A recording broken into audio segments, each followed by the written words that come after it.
Video में हम समझेंगे कि सॉलिड स्टेट वेल्डिंग क्या होती है और इसमें प्रेशर वेल्डिंग, एक्सप्लोसिव वेल्डिंग और अल्ट्रासोनिक वेल्डिंग के बारे में भी हम देखेंगे। तो पहले देखते हैं कि सॉलिड स्टेट वेल्डिंग क्या होता है। सॉलिड स्टेट वेल्डिंग क्या होता है? तो सॉलिड स्टेट वेल्डिंग में जैसा इसमें नाम है, इसमें हमें इसे हीटअप करने की जरूरत नहीं पड़ती है। जिन दो ऑब्जेक्ट्स को हम जोड़ रहे हैं उन्हें हीटअप करने की जरूरत नहीं पड़ती है।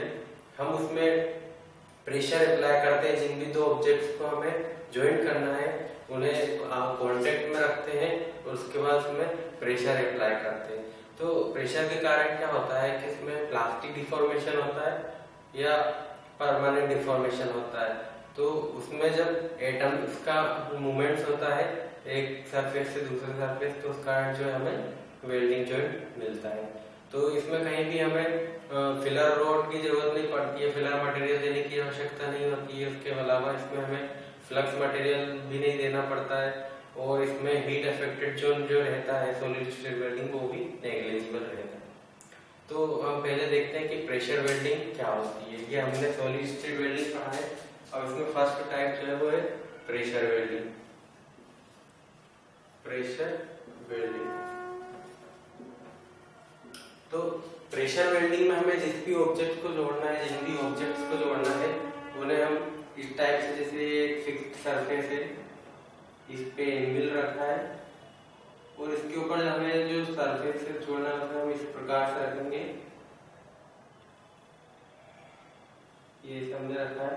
तो यहाँ पर हमें जॉइंट बनाना है, इस पॉइंट पर लेफ्ट जॉइंट बनाना है, तो हम इसके ऊपर प्रेशर अप्लाई करेंगे तो उससे हमें जॉइंट मिल जाएगा, वेल्डेड जॉइंट जो रहेगा वो मिल जाएगा।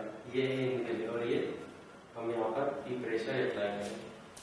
तो सिंपली प्रेशर वेल्डिंग में हम बस जो ऑब्जेक्ट रहता है उनको एनविल पे रखते हैं और फिर उसको प्रेशर अप्लाई करते हैं तो उसमें हमें लेफ्ट जॉइंट मिल जाता है। इसी में अगर हमें अगर बट जॉइंट बनाना है तो हम इस टाइप से दो ऑब्जेक्ट्स को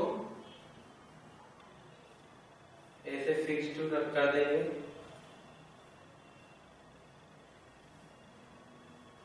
इस टाइप से रखेंगे। इन दोनों जो प्लेट्स है साइड में, इनमें हमने ये दो ऑब्जेक्ट्स को यहाँ पर माउंट कर दिया है। उस पर ऐसा प्रेशर लगाएंगे तो प्रेशर के कारण इसमें यहाँ पर डिफ्यूजन होगा, परमानेंट डिफॉर्मेशन होगा और उसके कारण यहाँ पर जो है वेल्डेड जॉइंट मिल जाएगा। तो जो प्रेशर वेल्डिंग होता है इसमें मेनली हम सॉफ्ट मटेरियल, सॉफ्ट मेटल्स और जो डक्टाइल मटेरियल होते हैं उनकी वेल्डिंग इससे करवाते हैं। जैसे एल्यूमिनियम हो गया और कॉपर के जो एलॉयज होते हैं उसकी वेल्डिंग हम इससे कर सकते हैं।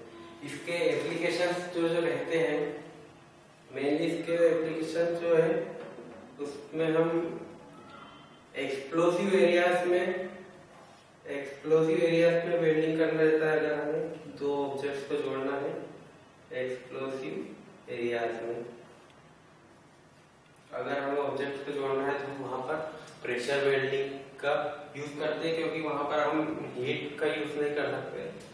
और दूसरा इसका जो है एप्लीकेशन, हम जब वायर ड्राइंग करते हैं, कॉपर वायर को जब पतला करते हैं ड्राइंग ऑपरेशन में, तो कई बार उसमें ऑपरेशन के बीच में वायर टूट जाते हैं। तो उनको दोबारा जोड़ने के लिए हम जो स्मॉल डायमीटर वायर्स रहते हैं उन्हें दोबारा जोड़ने के लिए हम इसका सॉलिड स्टेट वेल्डिंग का यूज कर सकते हैं। तो जो ड्राइंग ऑपरेशन में हम वायर्स रहते हैं उनको दोबारा जोड़ने के लिए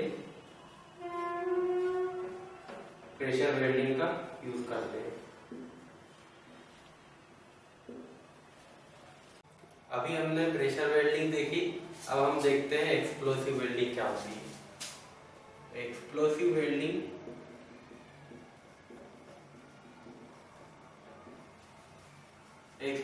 वेल्डिंग में हम जो दो लार्ज साइज प्लेट्स रहती है उन्हें जोड़ सकते हैं। इसके लिए हम एक्सप्लोसिव मटेरियल का यूज करते हैं इस पर प्रेशर डालने के लिए। तो हम पहले सेटअप देख लेते हैं कैसा सेटअप रहता है।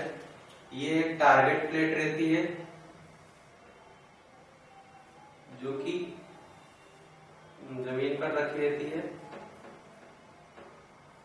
ये टारगेट प्लेट रहती है। इसके ऊपर हम जो भी प्लेट हमें इस पर जिसको भी इसके साथ वेल्ड करना रहता है उसे हम इसके ऊपर रखते हैं, इस टाइप से रखते हैं एंगल से। ये जो एंगल रहता है ये 1 डिग्री से लेकर के 20 डिग्री एंगल तक रहता है। इसके ऊपर हम एक रबर की स्पेसिंग करते हैं और इसके ऊपर एक्सप्लोसिव मटेरियल जो रहता है वो रखते हैं यहाँ पर।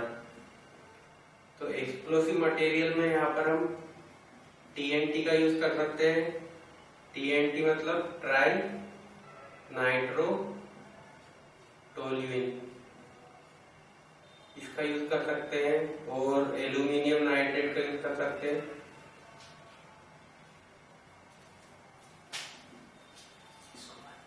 इसको हम एक्सप्लोजन कराने के लिए डिटोनेटर का यूज करते हैं।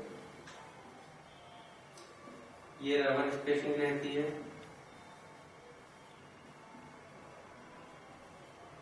इसे हम फ्लाई प्लेट बोलते हैं। जिस प्लेट को हमें जोड़ना रहता है उसे हम फ्लाई प्लेट बोलते हैं और जिस पर हमें जोड़ना रहता है उसे हम टारगेट प्लेट बोलते हैं। और ये जो डिस्टेंस रहता है इसे हम स्टैंड ऑफ डिस्टेंस बोलते हैं। स्टैंड ऑफ डिस्टेंस ये 1/4 से लेकर के 1/2 of thickness of flyer plate. Flyer plate की जो थिकनेस है उसके 1/4 से लेकर के 1/2 तक इसकी डिस्टेंस रहती है ये वाली। तो यहाँ पर हम फ्लायर प्लेट को एंगल पे रखते हैं वेल्डिंग की डायरेक्शन देने के लिए। इसमें क्या होता है, जब हम वेल्डिंग ये डिटोनेटर से एक्सप्लोसिव मटेरियल को जब एक्सप्लोजन करवाते हैं इसके द्वारा तो इस पे फोर्स पड़ता है। फ्लायर प्लेट को एक एनर्जी मिलती है, उस पर फोर्स आता है, उसके कारण ये टारगेट प्लेट की तरफ मूव करता है। तो जब टारगेट प्लेट पे एक एनर्जी के साथ वो उस पे इम्पैक्ट फोर्स लगाता है जिसके कारण वो यहाँ पर वेल्ड हो जाता है। यहाँ पर हम रबर स्पेसिंग का यूज इसलिए करते हैं ताकि जब एक्सप्लोजन हो तो उससे हमें फ्लायर प्लेट को नुकसान ना पहुंचे। स्टैंड ऑफ डिस्टेंस हमें जो फ्लायर प्लेट है उसकी 1/4 से लेके 1/2 तक रखना पड़ता है। तो इस एक्सप्लोसिव वेल्डिंग में हम एक्सप्लोसिव मटेरियल का यूज करते हैं इस पर प्रेशर अप्लाई करने के लिए। यहाँ पर रबर स्पेसिंग का यूज करते हैं हम फ्लायर प्लेट को नुकसान ना पहुंचे इसलिए, और ये हमारी टारगेट प्लेट रहती है। तो इसमें हम ये सॉलिड स्टेट वेल्डिंग का दूसरा टाइप है, इसके एप्लीकेशन देख लेते हैं। इसका एप्लीकेशन जो है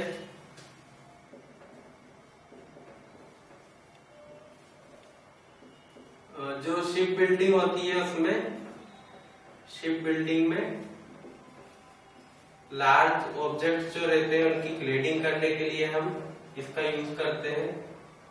और जो ट्यूब्स रहती है हीट एक्सचेंजर में ट्यूब शीट हीट एक्सचेंजर में उसमें जोड़ने के लिए हम हीट एक्सचेंजर में इसका यूज करते हैं। अब हम थर्ड टाइप का सॉलिड स्टेट वेल्डिंग में थर्ड टाइप देख लेते हैं जो कि है अल्ट्रासोनिक वेल्डिंग। तो अल्ट्रासोनिक वेल्डिंग में हम हाई फ्रीक्वेंसी पावर सप्लाई का यूज करते हैं। अल्ट्रासोनिक वेल्डिंग इसमें हम हाई फ्रीक्वेंसी पावर सप्लाई का यूज करते हैं वाइब्रेशंस क्रिएट कराने के लिए, और वाइब्रेशंस के कारण फिर उसमें फ्रिक्शन से उसमें हीट जनरेट होती है और उसके द्वारा हम वेल्डेड जॉइंट प्राप्त करते हैं। तो इसका सेटअप देखते हैं हम। इसमें एक ट्रांसड्यूसर लगा होता है और ये क्लैंप रहती है जो कि फिर सोनो रोड से जुड़ी होती है इस टाइप से। और ये फिक्स्ड रहती है।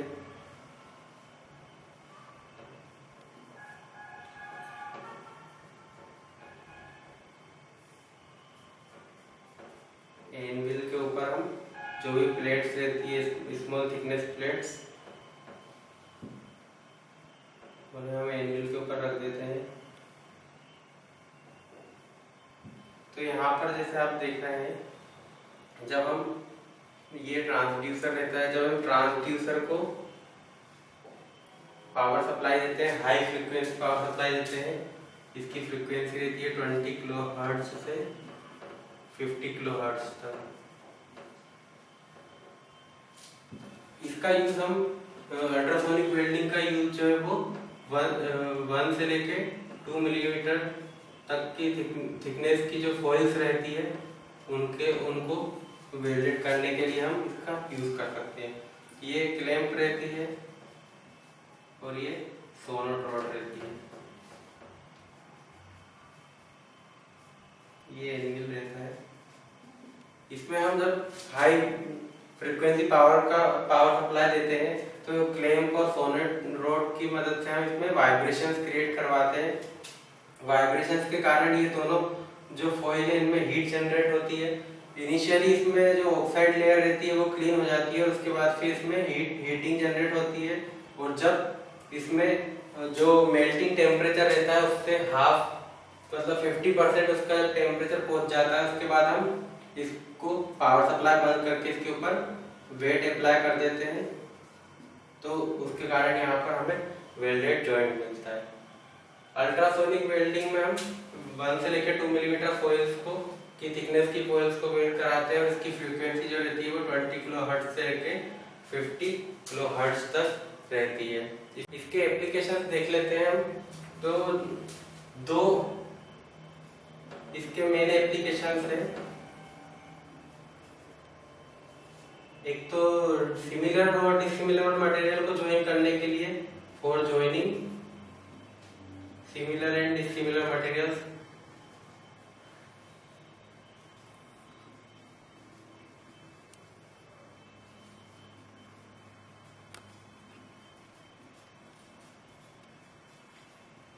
इसका हम यूज कर सकते हैं। दूसरा एप्लीकेशन जो है वो डायोड्स और ट्रांजिस्टर डायोड्स और ट्रांजिस्टर के फैब्रिकेशन में हम इसका यूज कर सकते हैं। इलेक्ट्रॉनिक इंडस्ट्री में इसका यूज होता है डायोड और ट्रांजिस्टर के फैब्रिकेशन के लिए। थर्ड यूज जो है वो फैब्रिकेशन ऑफ कीज में इसका यूज किया जाता है। की बनाने के लिए हम इसका यूज कर सकते हैं, फैब्रिकेशन ऑफ कीज। तो दोस्तों ये वीडियो हमारा सॉलिड स्टेट वेल्डिंग का था। अगर आपको ये वीडियो पसंद आया हो तो इसे लाइक करें और कमेंट करना ना भूलें और हमारे इस चैनल को सब्सक्राइब करें। Thanks for watching.